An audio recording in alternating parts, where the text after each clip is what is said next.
यदि आपके घर में कोई सरकारी नौकरी में है, चाहे वो सेंट्रल गवर्नमेंट हो या फिर स्टेट गवर्नमेंट हो, तो ये वीडियो उनके लिए है, क्योंकि गवर्नमेंट ने लॉन्च कर दिया है यूनिफाइड पेंशन स्कीम। ये बहुत ही इम्पोर्टेंट था इसे लाना गवर्नमेंट को, और इस चीज के लिए बहुत ज्यादा क्रिटिसाइज हुआ है, जिसकी वजह से इसे लाया गया है। फाइनली 24 अगस्त को सरकार ने इसे स्वीकृति दे दी है। तो ये क्या है, इसके बारे में हम लोग कंप्लीट इंफॉर्मेशन लेंगे, कंप्लीट जानकारी लेंगे। तो इस वीडियो को बिल्कुल स्किप नहीं कीजिएगा, क्योंकि वीडियो बहुत मजेदार होने वाला है दोस्तों। New pension scheme, old pension scheme और जो नई चीजें लाया गया है गवर्नमेंट के द्वारा, वो सारी चीज के बारे में जानेंगे और लास्ट में कैलकुलेशन में देखेंगे कि वाकई में कितना बेनिफिट आपको होने वाला है। तो चलिए वीडियो स्टार्ट करते हैं। और वीडियो में आगे बढ़ने से पहले एक ही रिक्वेस्ट है आपसे, मेरे इस चैनल को सब्सक्राइब कर लीजिए, क्योंकि इन्वेस्टमेंट बैंकिंग एंड फाइनेंस से जो मैं वीडियो बनाता हूं वो आपको आपके लाइफ में बिल्कुल हेल्प करेगा, आपको सही डिसीजन लेने में। तो बिल्कुल सब्सक्राइब कर लीजिए। तो चलिए टाइम ना वेस्ट करते हुए वीडियो शुरू करते हैं। तो इसका नाम है यूनिफाइड पेंशन स्कीम, जो कि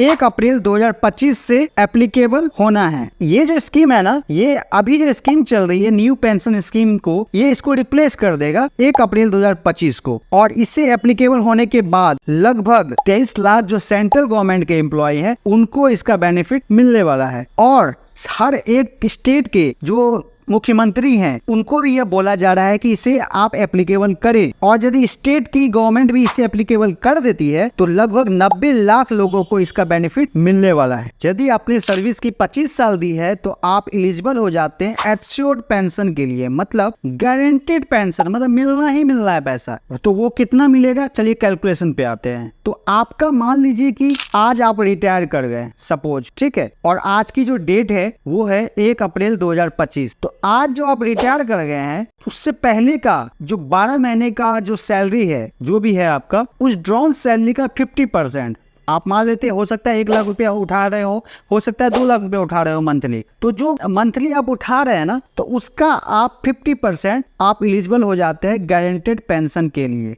मतलब वो पैसा आपको मिलना ही मिलना है। तो इसे कहते हैं एश्योर्ड पेंशन, गारंटेड पेंशन। अब आते हैं कि मान लीजिए कि आपकी 25 साल कंप्लीट नहीं है, आपने 25 साल से कम की सेवा दी है, तो फिर उस केस में क्या होगा, आपको पेंशन मिलेगा? तो डेफिनेटली मिलेगा। तो उस केस में आपको जो पेंशन मिलेगा वो मिलेगा 10,000 रुपया, मिनिमम आपको 10,000 रुपया आपको मिलेगा ही मिलेगा। मगर आपकी सर्विस जो है कम से कम 10 साल होनी ही चाहिए। 10 साल से कम होगा तो फिर ये एलिजिबल नहीं हो गए आप। मगर यदि 10 साल का भी सेवा आपने सरकारी दिया है, तो आपको 10,000 minimum salary as a pension के रूप में मिलेगा ही मिलेगा। सिचुएशन को लेते हैं हम लोग। मान लीजिए कोई व्यक्ति हैं जो रिटायर कर चुके हैं और उन्होंने अपना सर्विस खत्म कर चुके हैं, मतलब 60 साल प्लस हो गए हैं, रिटायरमेंट का पैसा आना चालू हो गया है, चाहे वो 25 साल कंप्लीट कर लिए हो या फिर 10 साल से ऊपर हो। और पेंशन उठाने के बाद 2 साल 4 साल पेंशन उठा लेने के बाद उनकी मृत्यु हो जाती है, तो उस केस में क्या होगा? तो उस केस में जो भी आप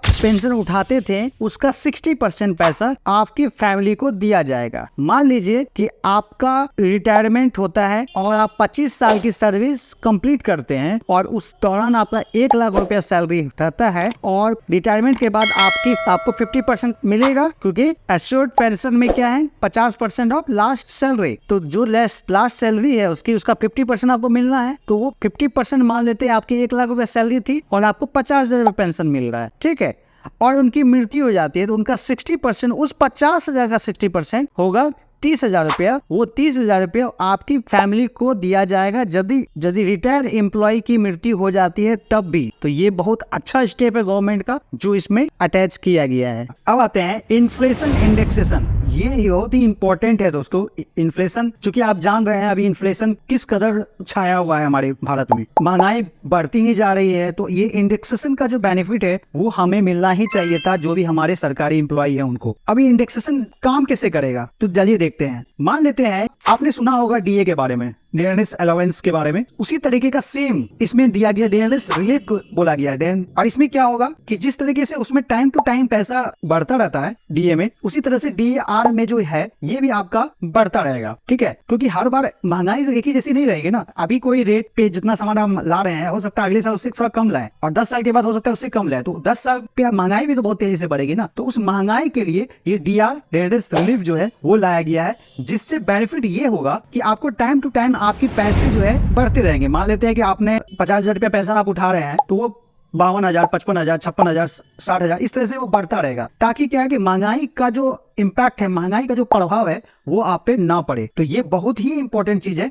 और ये सारे जो भी मिनिमम एश्योर्ड पेंशन है और जो मैक्सिमम एश्योर्ड पेंशन है वो दोनों के लिए ही एप्लीकेबल होगा। चलिए ये जानते हैं कि ये जो एनपीएस है, न्यू पेंशन स्कीम, इसका इतना ज्यादा विरोध क्यों हो रहा था, क्योंकि ये भी जानना बहुत जरूरी है। और मेरे अकॉर्डिंग ये विरोध होना ही चाहिए था, क्योंकि आपको पता है कि 1 जनवरी 2004 से पहले जो भी थे वो ओल्ड पेंशन स्कीम में थे, ठीक है। बट उसके बाद जो भी जिनकी भी ज्वाइनिंग हुई वो न्यू पेंशन स्कीम के तहत आए। न्यू पेंशन स्कीम जो लॉन्च किए थे वो किए थे अटल बिहारी वाजपेयी जी ने, ठीक है। और जब से इन्हें लॉन्च किया गया तब से इस चीज का क्रिटिसाइज किया गया कि ये न्यू पेंशन स्कीम क्यों है। कि न्यू पेंशन स्कीम में विरोध का जो रीजन है पहला वो ये है कि जो फंडिंग है इसमें वो एम्प्लॉय करती है। मतलब यदि मान लीजिए कि आपकी सैलरी 1 लाख रुपया है तो आपका उसमें 10% आपका इसमें एनपीएस में चला जाता है, ठीक है। एम्प्लॉय का ये कहना था कि हम लोग फंडिंग क्यों करें, यदि हम आपको 25 साल की 30 साल की सर्विस दिए हैं, हम आपके अंडर में काम किए हैं, तो हम एक पेंशन भी नहीं ले सकते हैं, उसमें भी कंट्रीब्यूशन हमारा ही होगा। तो बस उसी के लिए एम्प्लॉय काफी ज्यादा क्रिटिसाइज किए हैं। और ये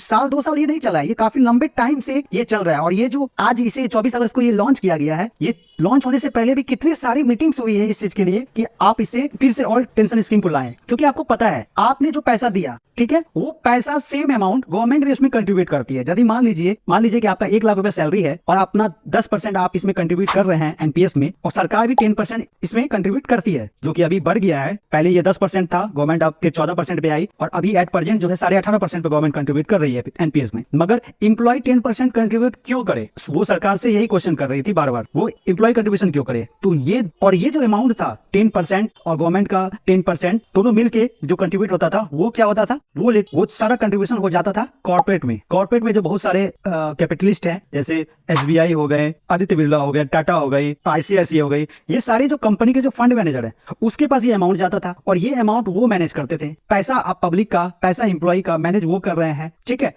और वो मैनेज कर रहे हैं रिटर्न दे रहा है कि नहीं दे रहा है तो कितना दे रहा है। तो वो सब चीजों को लेके, और उसमें भी वो जो फंडिंग गया है रिटायरमेंट के बाद, यानी 60 साल के बाद, उसमें से आपको 60% पैसा ही आपको मिलता है आपको रिटायरमेंट पे, बाकी 40% आपका इन्वेस्टेड रहता है। और उसी 40% से जो आप रिटर्न आता है आपका, वो आपको एज अ पेंशन मिलता है। और एक बात और बोलना चाहूंगा, जो 40% इन्वेस्टेड हुआ ना, वो 40% पे जो रिटर्न मिलता था वो एन्युटी के हिसाब से मिलता था। और एन्युटी का रेट आपको पता है आज के डेट में क्या है, एन्युटी का रेट के हिसाब से आपको मिलता था, जिसमें देखा जाए तो रिटर्न कुछ ना के बराबर ही मिलता था। इसीलिए इसका इतना ज्यादा विरोध किया गया था। तो चलिए, यदि ये वीडियो आपको अच्छा लगा तो इसे लाइक कीजिए, कमेंट कीजिए और शेयर जरूर कीजिए, और सब्सक्राइब करना बिल्कुल नहीं भूलिएगा। तो चलिए मिलते हैं नेक्स्ट वीडियो में। Thank you.